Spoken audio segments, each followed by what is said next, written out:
Olá, me chamo Michele Dias, sou acadêmica no curso de licenciatura de música da Universidade UniaSelv. Estamos aqui com um convidado para fazer algumas perguntas. Você poderia começar se apresentando, seu nome, idade, formação acadêmica? Sim, bom, meu nome é Rodrigo Cordeiro, eu tenho 42 anos. Eu me formei pelo Conservatório EMT, primeiramente, foi meu grande sonho ali, e depois fiz Santa Marcelina também. De bola, muito bom. Você poderia compartilhar, Rodrigo, um pouco sobre a sua trajetória na educação musical, sua experiência como professor? Certo. Eu comecei a dar aula muito novo, mesmo antes de ser formado, né? Eu comecei a dar aula quando eu tinha ali por volta de uns 20 e pouquinhos anos, 22 por aí. E eu sempre gostei muito, né, de conseguir ver as pessoas conquistando aqueles desejos que elas têm. Então, desde o começo, para mim, foi esse prazer enorme, né, tocar. Eu entrei como professor nesse comecinho, né, na verdade, vamos colocar assim, meio que acidentalmente, vamos colocar por esse caminho, né. Eu queria montar uma banda com um amigo meu e eu já estudava um pouquinho mais tempo do que ele, né, fazia violão erudito nessa época, e aí eu tirava as canções para a gente tocar, e aí, naquela época assim, era um pouco difícil de conseguir tablatura e partitura, né. Então, assim, muitas das coisas eu tirava de ouvido, etc. Então, eu sempre passava para ele, né, as partes que ele tinha que tocar, para a gente poder fazer dueto, né, com os instrumentos. Ele tocava o mesmo instrumento que eu. E, então, esse foi o meu primeiro contato, vamos colocar assim, né, como professor, sem saber, né, ensinar ali, como, você vai tocar assim, assim, então a linguagem, como falava para a pessoa, assim, então, esse foi o começo de tudo. Muito bom. Rodrigo, o que te motivou a escolher a área da educação musical, né? Existe um propósito mais amplo que o impulsione em sua carreira, né? Por exemplo, hoje, o que te motiva a continuar, né? Querer evoluir e tudo mais? O que te motiva, né? E o que te motivou anteriormente a ingressar? Levar conhecimento e ver pessoas realizando sonhos. Eu acho que esse é o que sempre me motivou e que continua me motivando até hoje. Muito bom. Rodrigo, como a formação acadêmica influenciou sua abordagem como educador musical? Caminhos, cronogramas, ideias, por questões muitas vezes de dificuldade de compreendimento de alunos, né? Então, o meu principal professor, aquele cara que abriu minha cabeça dentro do meu instrumento, que é a guitarra, foi o Mozart.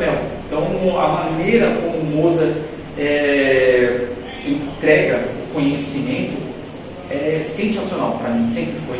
E isso mudou muito a forma como que eu já dava aula nessa, né? Como eu falei, eu comecei cedo, ele não dava aula para iniciante, coisinha simples e tal, mas a forma, a linguagem como o Mozart, né, lida com tudo, sim, a forma matemática como ele fala da música em geral, na hora de ensinar, foi o que para mim mudou totalmente o jeito de ensinar também. Né? Abriu a mente, isso.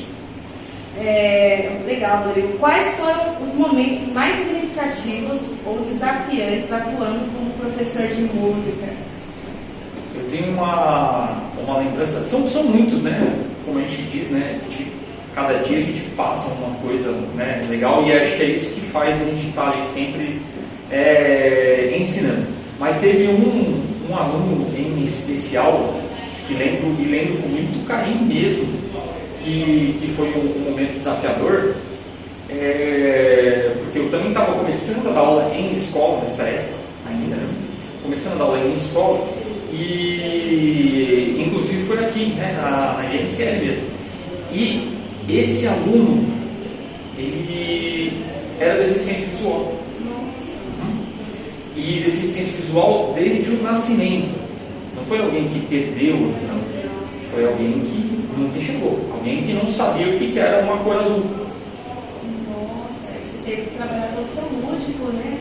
Isso, então assim, eu tive que entender como, né, explicar coisas para ele, como entrar no mundo dele, como conhecer a linguagem dele, né?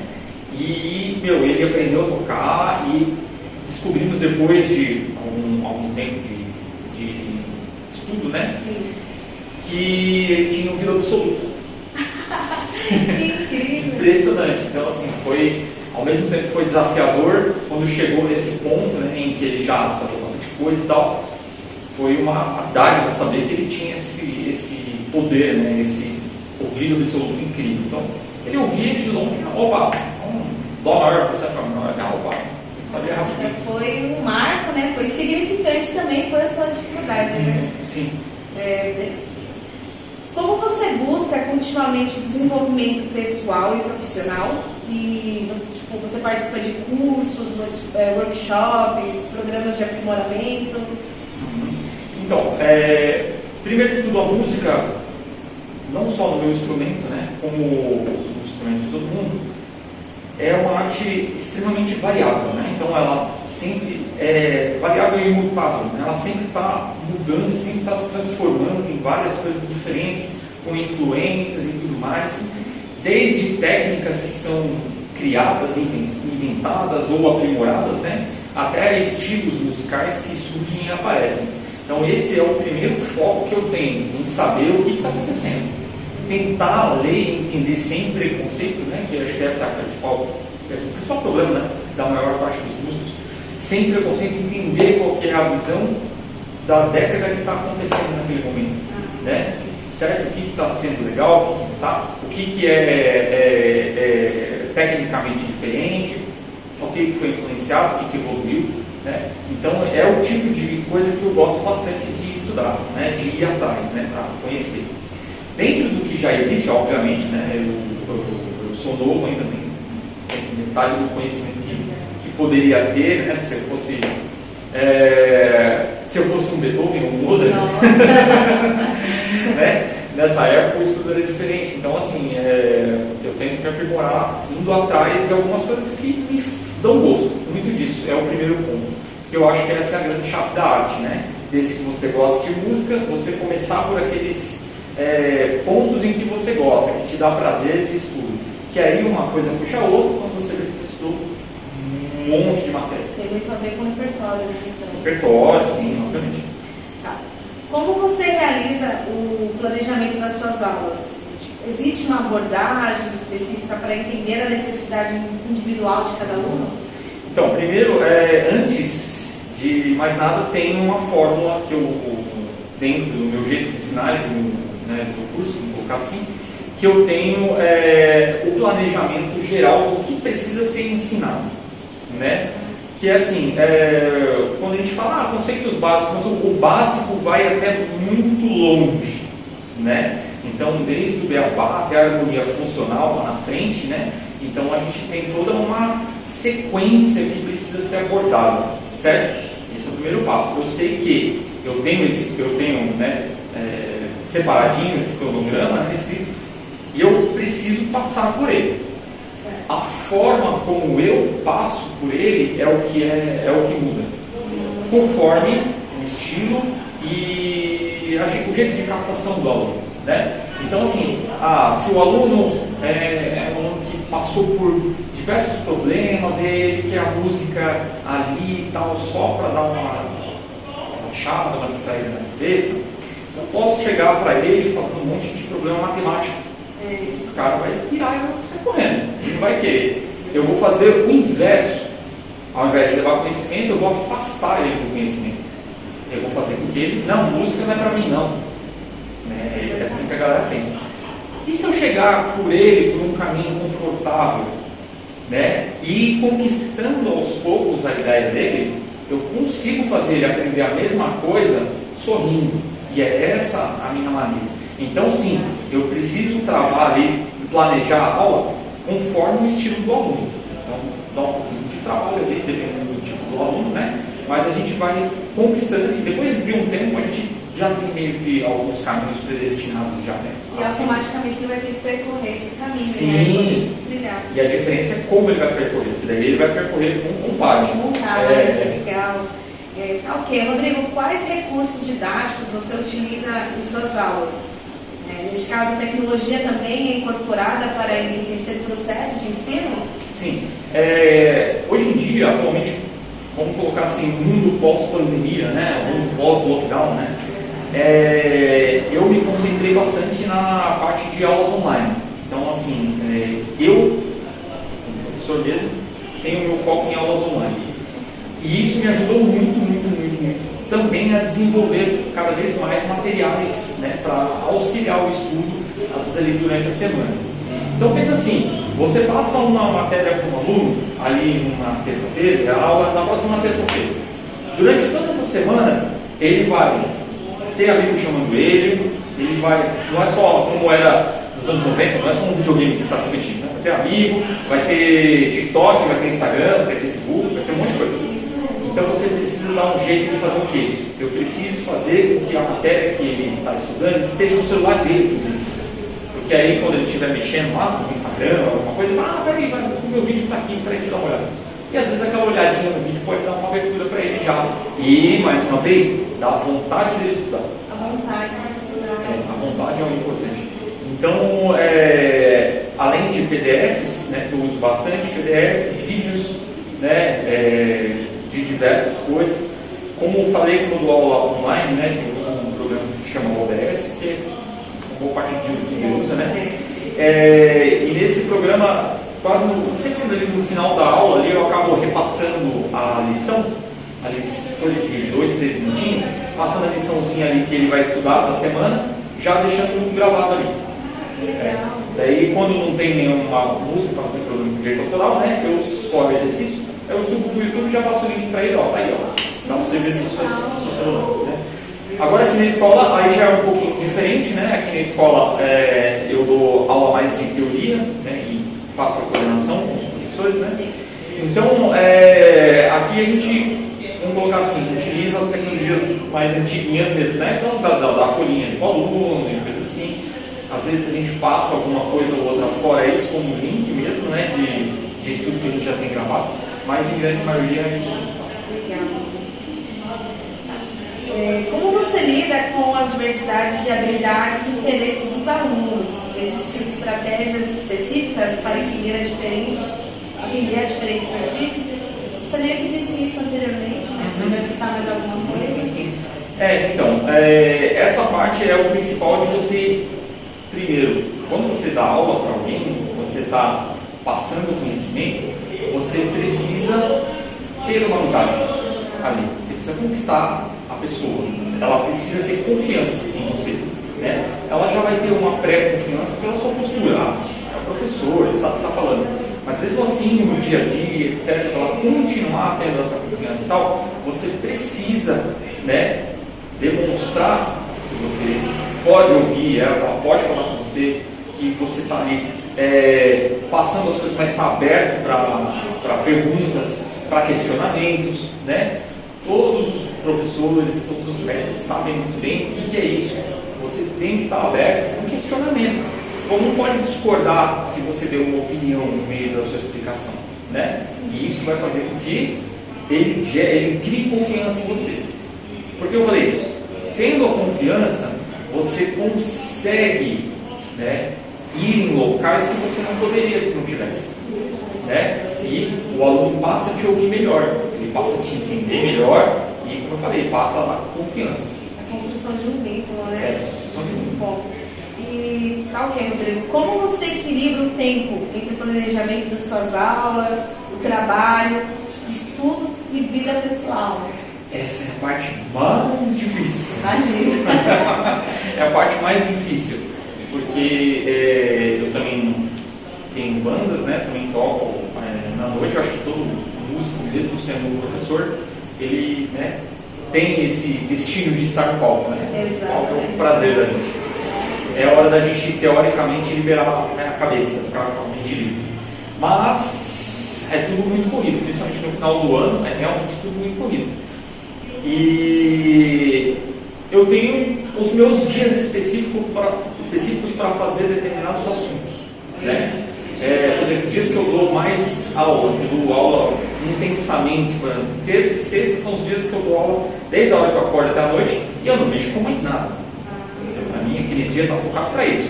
Se eu parar, vai ser parar o quê? Para ir fazer almoço, sabe? Coisa assim, que eu gosto assim. Então só para dar aquela descansada, fazer almoço, pá. Outros dias eu uso para outras coisas, né? Como eu falei para você, as aulas meio que já ficam planejadas e aí eu só vou direcionando conforme aquele meu planejamento pré-pronto, né? Obviamente tem alunos que precisam de, eu quero aprender tal música e música que eu não conheço, então eu tenho que tirar. Então eu tenho sim um dia ali, né? Normalmente no final de semana eu costumo fazer um show, de dar uma geral em músicas que precisa tirar, músicas que precisa escrever, precisa, né, fazer a partitura, fazer a lição, exatamente. Então eu costumo dividir por dias o que fazer e dentro do dia, dependendo do trabalho do dia, né, dividido por anos. Rodrigo, quais são os principais desafios que enfrenta como professor de música e como supera? Boa pergunta. Então aí é o seguinte... também, né? Sim. O maior, na minha opinião pessoal, né, Rodrigo, o maior desafio é às vezes aquele aluno que vem com trauma, né, de estudo.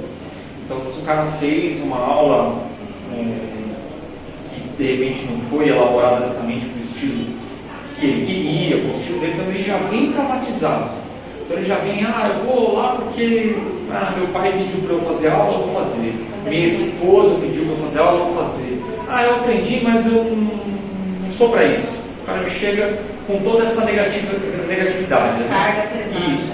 Além da carga pesada, é essa coisa de ficar ali sempre batendo na tecla porque ele não consegue. Então ele precisa acreditar, né, que ele pode. E a gente pode, né? A vida é assim, a gente escolhe o caminho que a gente quer. Né? Nada é impossível, a gente escolhe, é só se dedicar para aquilo. Então você tem que trabalhar esse processo nele também. Isso, exatamente. Então, assim, essa parte psicológica não é tão simples assim, né? Dependendo da pessoa. Não tem aluno, realmente é problema. E por fim, outros, normalmente, mais uma vez também fora da escola, né? Final de ano assim, é um pouco complicado, porque tem muitas atividades, né?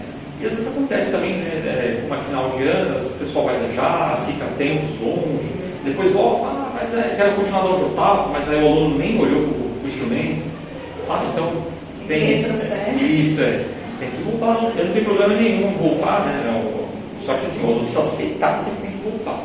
Então é mais uma conversa que é necessária ter, né, ali para fazê-lo entender que é necessário, coisas assim. Então isso para mim é o mais difícil. Realmente difícil. Ok. Rodrigo, você pode compartilhar alguns momentos de realização ou conquistas significativas ao longo da sua carreira? Posso, só filé, vamos lá. Eu vou, como a gente está falando mais sobre ensino e etc., vou falar também, mas vou deixar para o finalzinho, mas vou falar sobre outros assuntos também, né? Como eu falei, tocar no palco, estar no palco, né? Então, para mim, uma das maiores realizações realmente foi uma época em que a minha banda, que é uma banda de tributo, etc., né?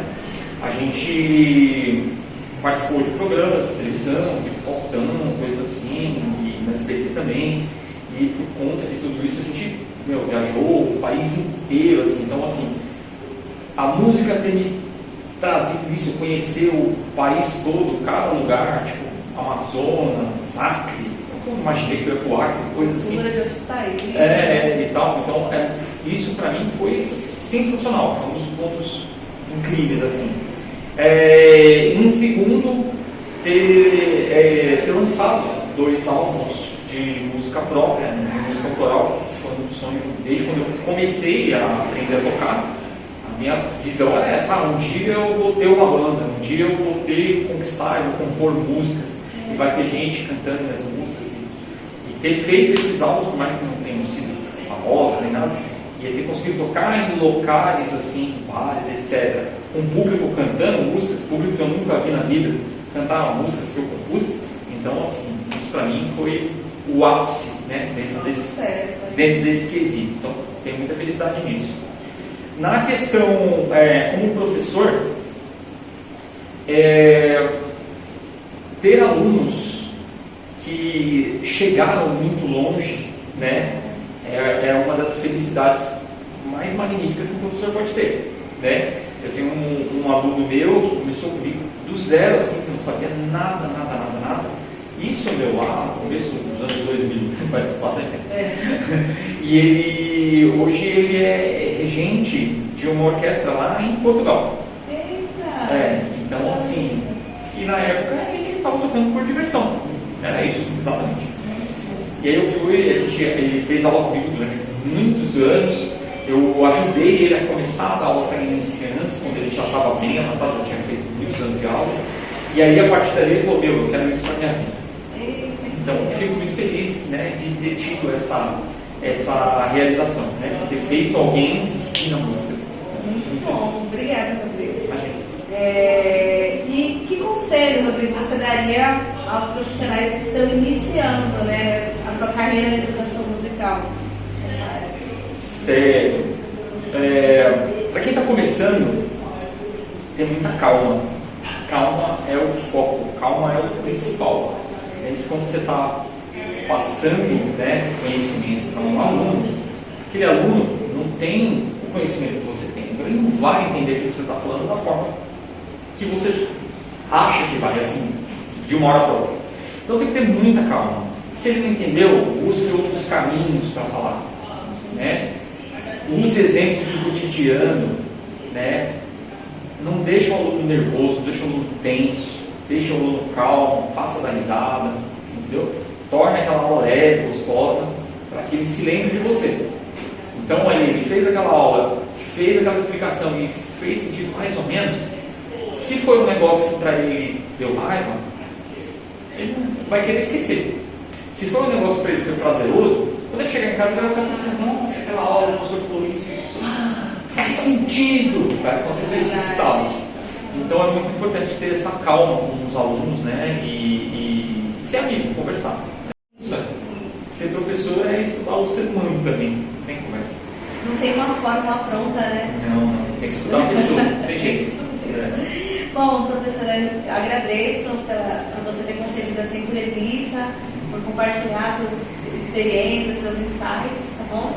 Muito obrigada mesmo. Eu que agradeço. Obrigado, boa sorte para você.